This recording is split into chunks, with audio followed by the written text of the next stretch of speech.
नमस्कार मित्रों, हमारी चैनल में तमाરું स्वागत है। मित्रों, આશારામને લઈને હાલ મોટા દુઃખદ સમાચાર સામે આવી રહ્યા છે। આશારામની હાલત ગંભીર હોવાની અને તેમને તાત્કાલિક હોસ્પિટલ દાખલ કરવામાં આવ્યા છે। તેઓ અત્યારે ઇન્દોરની હોસ્પિટલમાં આઈસીયુમાં દાખલ છે। તેમની સારવાર કરી રહેલા ડોક્ટરના મતે આશારામની હાલત ગંભીર છે। આશારામનું ડોમેસ્ટિક લેવલ ખૂબ જ ઊંચું છે અને આ ચિંતાનો વિષય છે। વધુ વાત કરવામાં આવે તો રાજસ્થાન હાઈકોર્ટના ન્યાયાધીશ દિનેશ મહેતા અને વિનીત કુમાર માથુરે તેમના સ્વાસ્થ્યની તપાસ કરવા માટે સૂચનાઓ जारी करी है।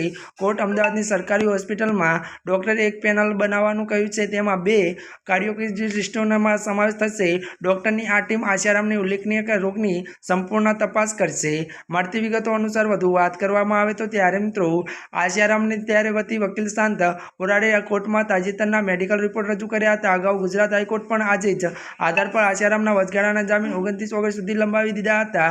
राजस्थान हाईकोर्टे 8 ऑगस्टना रोज आशाराम द्वारा दाखल करवामां आवेली अपील पर सुनवाई करी अने तेमने जामीन लंबाव्या हता।